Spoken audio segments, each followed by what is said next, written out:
Chimp. In January 1976, news broke of a phenomenon.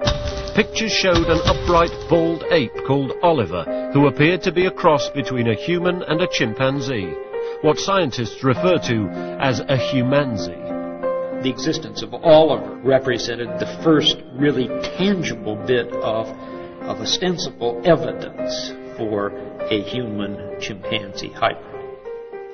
Oliver's photograph shocked the world, and in the media frenzy that followed, he became an international celebrity. In Japan, his human-like behavior earned him cult status. In New York, some journalists described him as the missing link. Others dubbed him Bigfoot. Oliver gradually faded from the spotlight and eventually disappeared. Now, 30 years on, he has been found still alive. And with the latest DNA profiling, we can finally solve the mystery of the humanzee.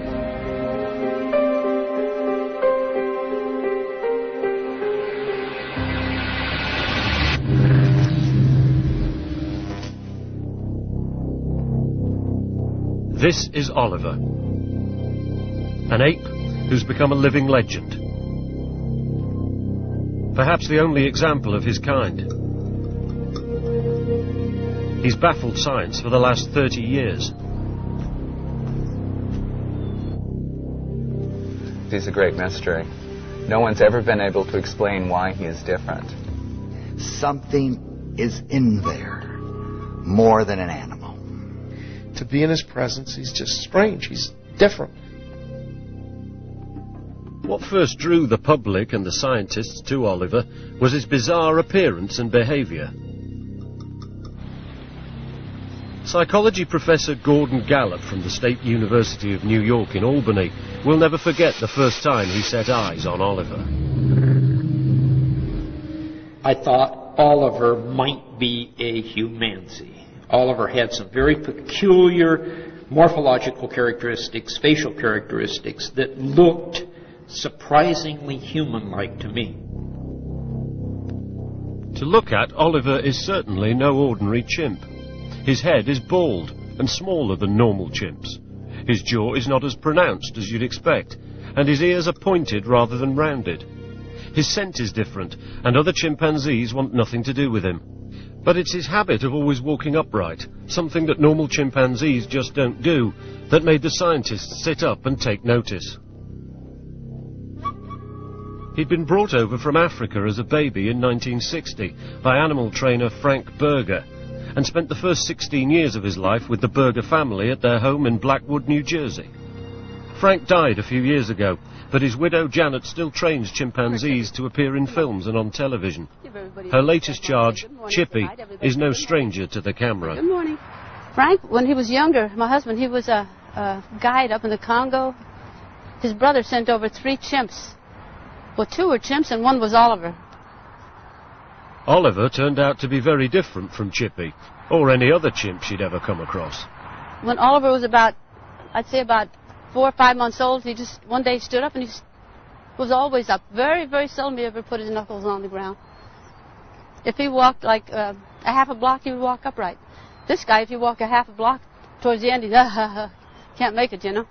Come here, Chip. Chip, come here, son. Come on.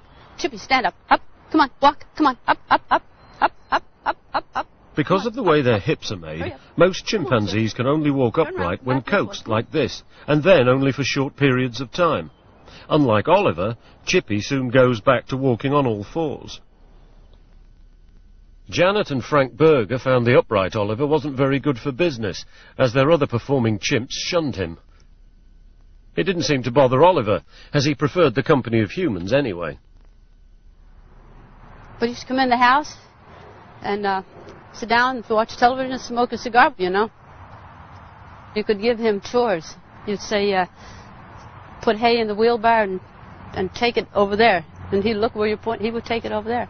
A chimpanzee, you turn him loose, give him a wheelbarrow, he's gone. He's up a tree somewhere, you know. Oliver didn't behave like this to get any kind of reward. According to Janet, he simply wanted to do what humans do.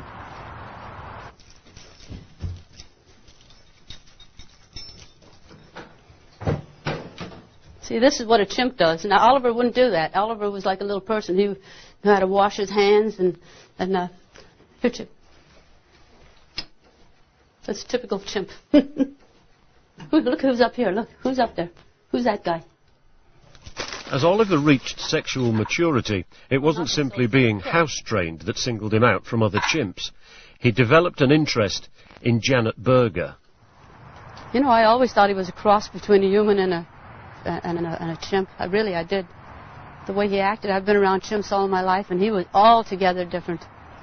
And his problem was, when he was 16, then he wanted to make love to women, you know. He'd get a hold of you, couldn't get away from him. I'd holler, help, Frank. He didn't bite or nothing, just going to hug me and kiss me and whatever, you know. Oliver was becoming a real problem. Janet started looking for someone who could take him off her hands.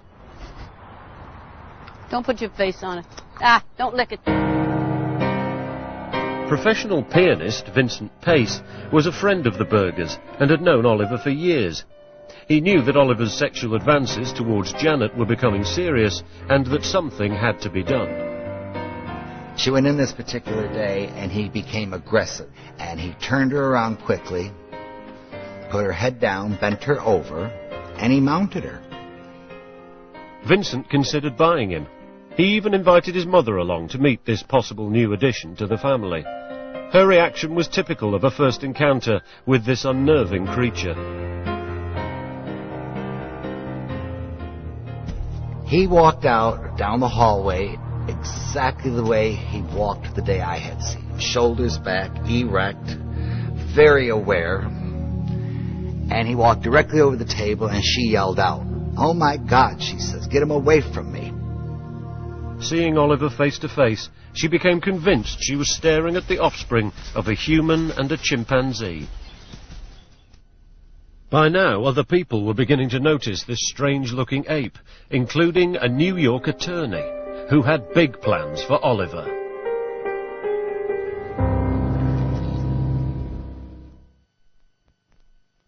Black